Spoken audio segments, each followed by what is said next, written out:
that long. I think my husband did a pretty good job in the 1990s. I think a lot about what worked and how we can make it work again. Well, he approved 3 million NAFTA. new jobs, he approved a balanced NAFTA, budget, which is the single worst trade deal ever approved in this country. Incomes went up for everybody. Manufacturing jobs went up also in the 1990s, if we're actually going to look at the facts. When I was in the Senate, I had a number of trade deals that came before me, and I held them all to the same test. Will they create jobs in America? Will they raise incomes in America? And are they good for our national security? Some of them I voted for. The biggest one, a multinational one known as CAFTA, I voted against. And because I hold the same standards as I look at all of these trade deals. But let's not assume that trade is the only challenge we have in the economy. I think it is a part of it, and I've said what I'm going to do. I'm going to have a special prosecutor. We're going to enforce the trade deals we have, and we're going to hold people accountable. When I was Secretary of State, we actually increased American exports globally 30%.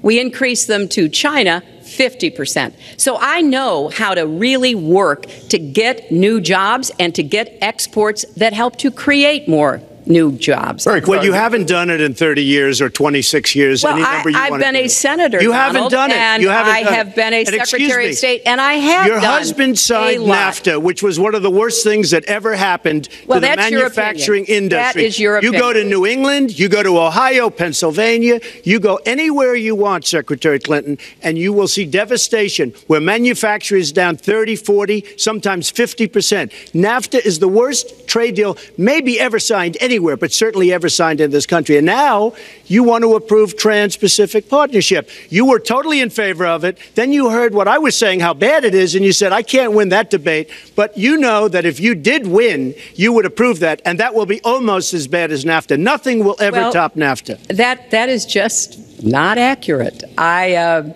was against it once it was finally negotiated and the terms were laid out. I wrote about that in... You called it the gold standard. Well, I hope... You called it the gold standard of trade deals. You said it's the finest deal you've ever seen. No. And then you heard what I said about it, and all of a sudden you were against it. Well, Donald, I know you live in your own reality, but that is not the facts. The facts are, I did say I hoped it would be a good deal, but when it was negotiated, which I was not responsible for, I concluded it wasn't. I wrote about that. So is it President Obama's fault? Is it President Obama's fault? Even announced. Look, there are Secretary, is it President Obama's fault? There are because he's pushing it. There are different views about what's good for our country, our economy, and our leadership in the world.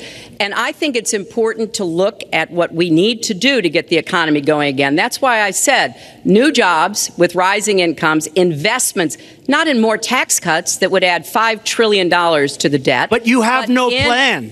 Oh, I do. Secretary, in fact, you have no plan. A book about it. It's called Stronger Together. You can pick it up tomorrow. That's about all you... Folks, at the bookstore or at an airport near you. We're going to move to... But it's because I see this. We need to have strong growth, fair growth, sustained growth. We also have to look at how we help families balance the responsibilities at home and the responsibilities at business. So we have a very robust set of plans, and people who have looked at both of our plans have concluded that mine would create 10 million jobs and yours would lose us 3.5 million jobs and explode You are going to approve one of the biggest tax cuts in history. You are going to approve one of the biggest tax increases in history. You are going to drive business out. Your regulations are a disaster, and you're going to increase regulations all over the place. And by the way, my tax cut is the biggest since Ronald Reagan. I'm very proud of it. It will create tremendous numbers of new jobs. But regulations, you are going to regulate these businesses out of existence. When I go around, Lester, I tell you this, I've been all over. And when I go around, despite the tax cut, the things that business and people like the most is the fact that I'm cutting regulation. You have regulations on top of regulations, and new companies cannot form, and old companies are going out of business, and you want to increase the regulations and make them even worse. I'm going to cut regulations, but I'm going to cut taxes big league, and you're going to raise taxes big league. End of story. Let me get you to pause right there, because we're going to move into the next segment. We're going to talk taxes. That can't be left to stand. Please, just take 30 seconds. I kind of assumed that there would be a lot of these charges and claims. And so Facts. we have taken the homepage of my website, HillaryClinton.com, and we've turned it into a fact checker. So if you want to see in real time what the facts are, please go and take a look. And take a look at mine also, and you'll see. Not add a penny to the debt, and your plans would add $5 trillion to the debt. What I have proposed would cut regulations and streamline them for small businesses. What I have proposed would be paid for by raising taxes on the wealthy, because they have made all the gains in the economy. And I think it's time that the wealthy and corporations paid their fair share to support this country. Well, you just opened the next segment. Well, look, could I just finish? I think I should. I'm going to You give go you to a her chance right here. website, and you take a look at her website. She's going to raise taxes $1.3 trillion. Mr. Trump, and look at her website.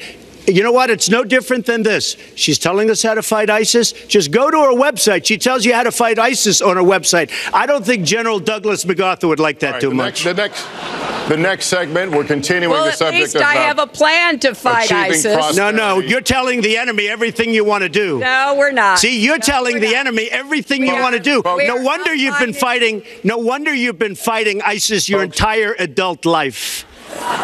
Folks, that's